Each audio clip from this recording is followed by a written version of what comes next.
Assalamualaikum warahmatullahi wabarakatuh. Kami dari kelompok 5 akan mempraktekkan salah satu strategi konseling, yaitu latihan asertif. Dengan saya, Mudrika Nuraini, NIM 066 sebagai konselor. Saya, Farah Veranda Purbarini, NIM 038 sebagai konseli. Saya Reviana Ainayah, NIM 006 sebagai pengamat pertama. Saya Rohma Ismi Maulida, NIM 018 sebagai pengamat kedua. Baik, di sini saya akan membacakan data konseli terlebih dahulu, yaitu nama konseli Farah Fernanda Purbarini, kelas 10 SMA Negeri 1 Surabaya. Baik, konseling pada kali ini akan segera dimulai.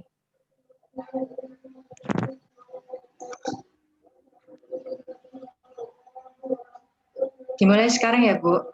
Ya, silahkan Mbak Farah. Assalamualaikum, Bu. Waalaikumsalam Mbak Farah, bagaimana kabarnya? Alhamdulillah sehat, Bu. Bu Rika, bagaimana kabarnya? Alhamdulillah, saya juga sehat Mbak Farah. Yang terpenting kita tetap jaga kesehatan dan juga tetap bersyukur ya Mbak. Iya, Ibu. Sebelumnya, saya mohon maaf sekali Mbak Farah, karena pada konseling kali ini harus dilakukan secara virtual mengingat kondisi yang sedang pandemi. Tetapi meski begitu, semoga konseling kita berjalan dengan lancar dan apa yang diinginkan Mbak Farah dapat tercapai. Iya, Ibu, tidak apa-apa. Semoga konseling kita kali ini berjalan dengan lancar ya, Bu. Amin. Ya, ini nanti kira-kira Mbak Farah butuh waktu berapa lama untuk proses konselingnya? Ya, Ibu. Kira-kira 30 menit, Bu. Baik, insya Allah saya akan melayani Mbak Farah selama 30 menit ke depan.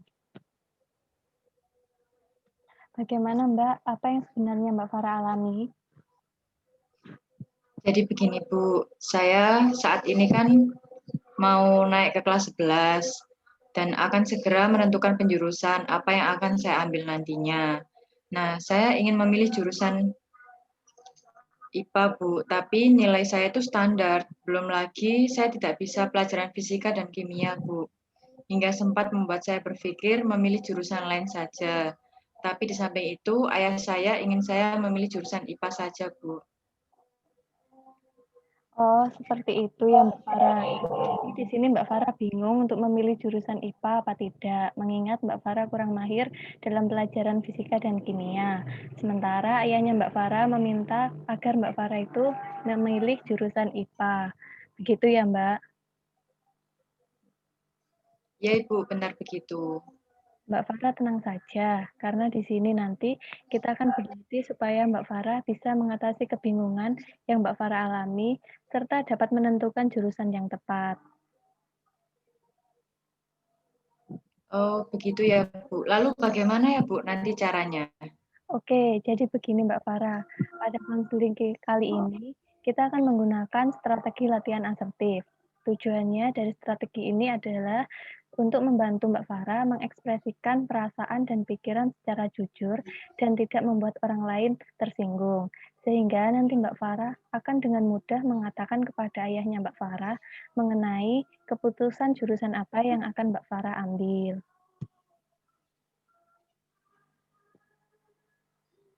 Baik, Bu. Lalu bagaimana, Bu, dengan pelaksanaannya?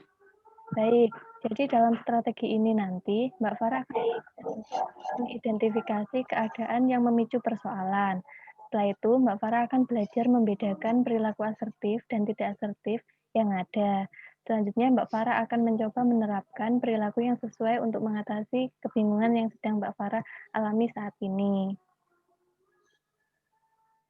Oh, seperti itu ya, Bu. Baik, Bu Rika. Sampai sini, saya rasa Mbak Farah sudah paham dan bersedia ya jika dilanjutkan ke tahap selanjutnya. Ya, Ibu, saya bersedia. Baik, Mbak Farah. Tadi saya sudah mendengar perilaku kebingungan yang sedang Mbak Farah alami. Sekarang, dapatkah Mbak Farah menceritakan lebih detail apa yang membuat Mbak Farah jadi bingung?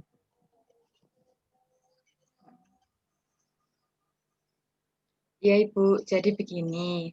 Setelah saya pikir-pikir lagi, sepertinya saya tidak akan memilih jurusan IPA, Bu. karena sesungguhnya saya lebih berminat ke jurusan lain. Kalau boleh tahu jurusan lain yang Mbak Farah inginkan ini jurusan apa?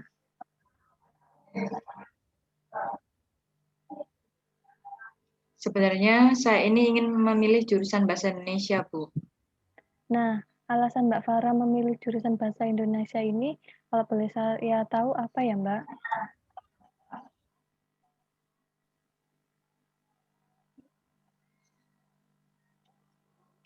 Bahasa Indonesia, bahasa Inggris, bahasa Arab. Nah, di samping itu karena nilai bahasa Indonesia saya sejak dulu selalu baik, Bu. Dan juga saya nantinya ingin menjadi seorang guru bahasa Indonesia. Sehingga saya sangat terbebani sebenarnya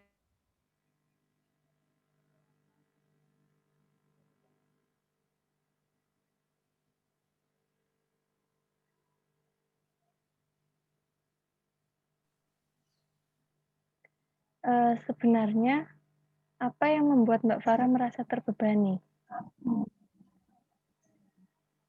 saya ini kan anak satu-satunya ya, Bu. Jadi saya ingin membahagiakan ayah saya seperti yang saya katakan tadi bahwa ayah saya ingin saya masuk ke jurusan IPA. Sementara saya merasa kemampuan saya ini pas-pasan, Bu. Jadi mana mungkin saya bisa masuk ke jurusan tersebut. Sehingga saya memilih jurusan bahasa Indonesia saja. Tapi sepertinya ayah saya tidak menyetujuinya, Bu. Apa yang membuat Mbak Farah berpikir kalau ayahnya Mbak Farah itu tidak setuju? Karena ayah saya ingin saya jadi perawat, Bu. Begini Mbak Farah, tadi Mbak Farah berkata kalau ayah Mbak Farah tidak setuju bila Mbak Farah masuk di jurusan Bahasa Indonesia. Memangnya Mbak Farah tahu dari mana? Apakah sudah pernah bertanya begitu? Saya hanya menebak dan memprediksi saja, Bu. Lalu apakah selama ini Mbak Farah sudah pernah untuk mencoba mengatakan jika Mbak Farah itu ingin masuk ke jurusan Bahasa Indonesia? Saya tidak pernah mengatakan kepada ayah saya, Bu. Saya bingung bagaimana cara untuk mengatakannya kepada ayah, Bu. Nah, ini yang menjadi kendala utamanya. Seharusnya Mbak Farah mencoba mengatakannya terlebih dahulu kepada ayahnya Mbak Farah. Jangan langsung menyimpulkan. Belum tentu juga kan jika ayahnya Mbak Farah itu menolak keinginan Mbak Farah. Nah, yang barusan adalah salah satu contoh dari sikap Mbak Farah yang tidak asertif. Mengapa dikatakan tidak asertif? Karena Mbak Farah belum mampu untuk mengekspresikan pikiran serta perasaan dan kebutuhan diri yang ada di Mbak Farah gitu. Nah, sementara itu Mbak Farah harus mampu bersikap lebih asertif lagi, yaitu mampu untuk menunjukkan atau menyampaikan perasaan atau pikiran dengan jujur tanpa menyinggung perasaan orang lain. Seperti Mbak Farah harus berani mengatakan hal tadi terhadap ayahnya Mbak Farah. Nah, dengan demikian Mbak Farah sudah mampu bersikap asertif gitu.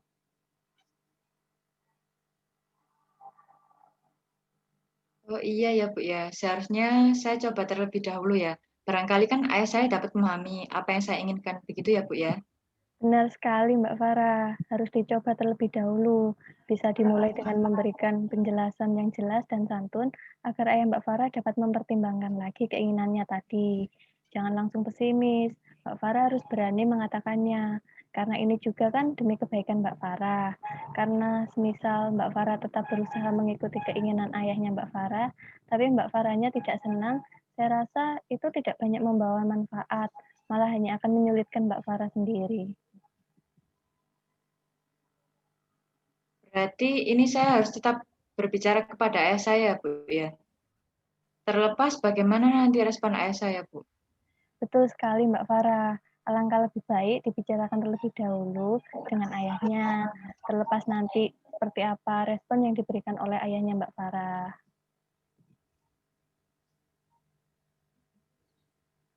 Lalu bagaimana ya, Bu? Caranya untuk saya memulai mengatakan kepada ayah saya. Baik, jadi di sini nanti kita akan bermain peran, di mana saya akan berperan sebagai ayahnya Mbak Farah, dan Mbak Farah akan berperan menjadi diri sendiri.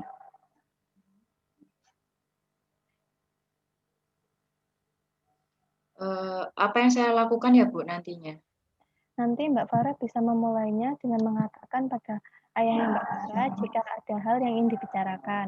Misal dengan mengucapkan begini, Ayah, Farah ingin mengatakan sesuatu hal mengenai penjurusan nanti. Begitu Mbak Farah. Dan tentunya ayah Mbak Farah akan merespon. Lalu Mbak Farah bisa melanjutkannya dengan kalimat seperti ini. Sebelumnya, Farah minta maaf ayah.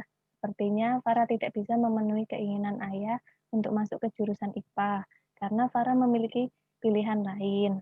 Nah, kurang lebih seperti itu Mbak Farah. Sampai sini apakah Mbak Farah paham dengan apa yang barusan saya katakan? Iya, Bu Rika, insya Allah saya paham, Bu. Kemudian, setelah mengawali dengan kalimat barusan, Mbak Farah bisa langsung menjelaskan kepada ayahnya Mbak Farah alasan-alasan Mbak Farah tidak bisa memilih IPA, dan lain sebagainya. Tentunya dengan menggunakan bahasa yang baik dan sopan ya Mbak. Baik, Bu Rika. Apa sekarang saya bisa langsung belajar mempraktekannya, Bu? Tentu bisa. Nah, tampaknya ini Mbak Farah sudah tidak sabar ya.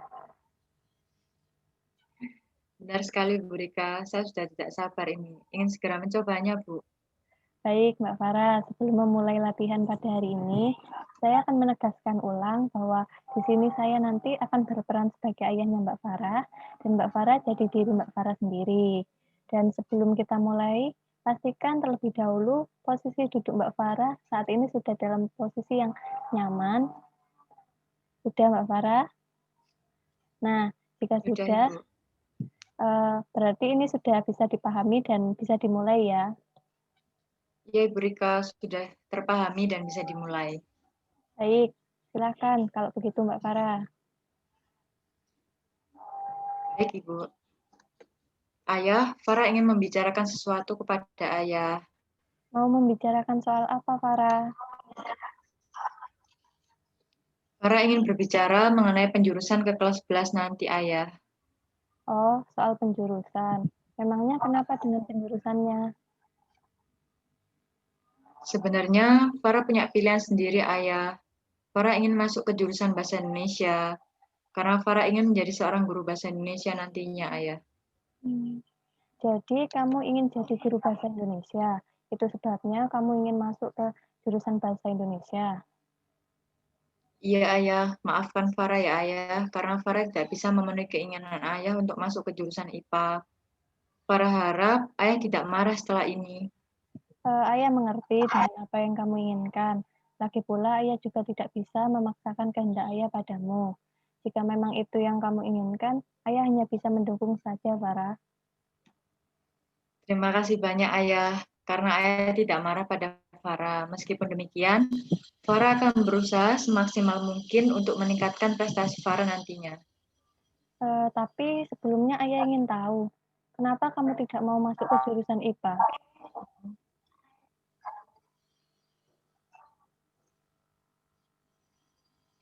Karena Farah merasa kemampuan yang Farah miliki ini pas-pasan, Ayah. Farah tidak cukup pandai untuk masuk ke jurusan itu. Apa yang membuat Farah merasa seperti itu?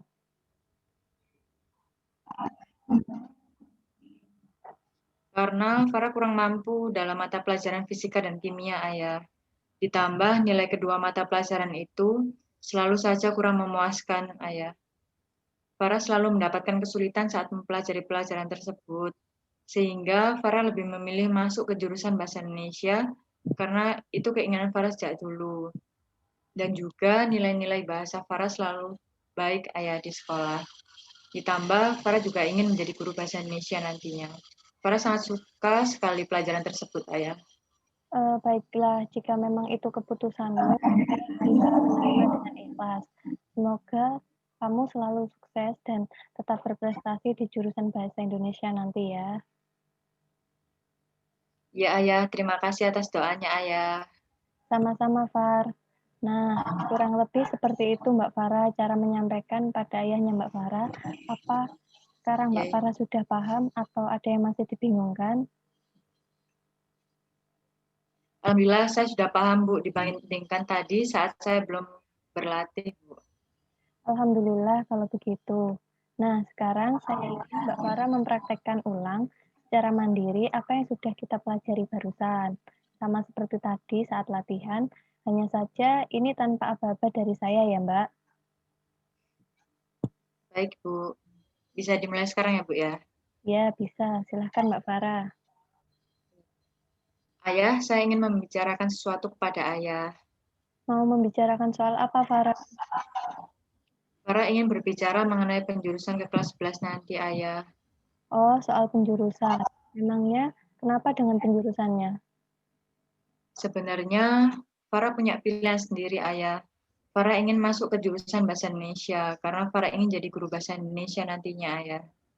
Jadi, kamu ingin jadi guru bahasa Indonesia. Itu sebabnya kamu ingin memilih masuk jurusan bahasa Indonesia. Iya, ayah. Maafkan Farah ya, ayah, karena Farah keinginan ayah untuk masuk ke jurusan IPA. Farah harap ayah tidak akan marah setelah ini kepada Farah. Ayah mengerti dengan apa yang kamu inginkan. Lagi pula, ayah juga tidak bisa memaksakan kehendak ayah padamu. Jika memang itu yang kamu inginkan, ayah hanya bisa mendukung saja, Farah. Terima kasih banyak ayah, karena ayah tidak marah pada Farah.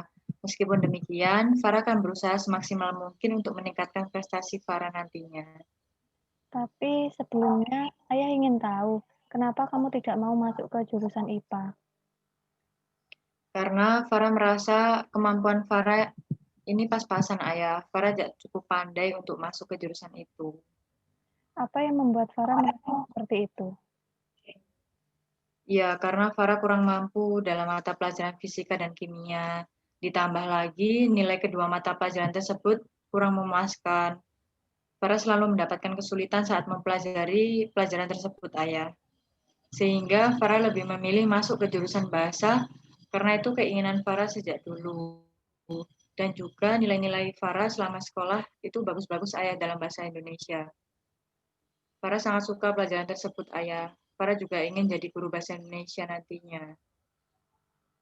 Baiklah, jika memang itu keputusanmu, ayah akan berusaha menerima dengan ikhlas. Semoga kamu selalu sukses dan tetap berprestasi di jurusan bahasa Indonesia ya. Ya, ayah. Terima kasih, ayah, atas doanya. Sama-sama, Far. Nah, tampaknya sekarang Mbak Farah sudah lebih lancar dari sebelumnya ya. Jadi, kurang lebih seperti itu ya Mbak Farah. Ya, Ibu Rika. Baik, Mbak Farah. Setelah 2 kali berlatih tadi, apa masih ada yang belum dipahami terkait cara untuk menyampaikan alasan-alasan yang Mbak Farah ingin sampaikan pada ayahnya Mbak Farah? Alhamdulillah, menurut saya sudah cukup terpahami, Bu. Saya juga sudah tidak merasa kebingungan lagi dan kesulitan lagi untuk membicarakan hal ini dengan ayah saya. Alhamdulillah kalau begitu ya Mbak Farah. Jadi inti dari konseling kali ini adalah Mbak Farah harus lebih berani lagi dalam menyampaikan apa yang Mbak Farah rasakan dan inginkan. Atau dalam kata lain, Mbak Farah harus dapat mengekspresikan perasaan Mbak Farah baik yang positif maupun negatif. Sehingga tidak akan menimbulkan masalah yang selanjutnya. Dan juga saya berharap semoga setelah berlatih ini nantinya Mbak Farah bisa mengatasi masalah lain yang serupa dengan yang dialami saat ini. Dan tentunya juga bisa menyelesaikan masalah itu secara mandiri ya. Dan jangan lupa untuk mencatat setiap kali Mbak Farah berhasil menerapkan strategi ini di dalam kehidupan Mbak Farah nantinya. Ya, Ibu Rika. Baiklah, sampai sini apa masih ada yang ingin ditanyakan atau masih ada yang belum terpahami Mbak Farah? Saya rasa untuk saat ini sudah cukup paham ya, Bu ya. Alhamdulillah. Alhamdulillah. Baik, kalau begitu, apakah sesi konseling pada hari ini dapat diakhiri? Ya, Ibu Rika bisa. Terima kasih banyak ya, Bu Rika. Sama-sama, Mbak Farah. Baik, kalau begitu ya. Assalamualaikum. Waalaikumsalam.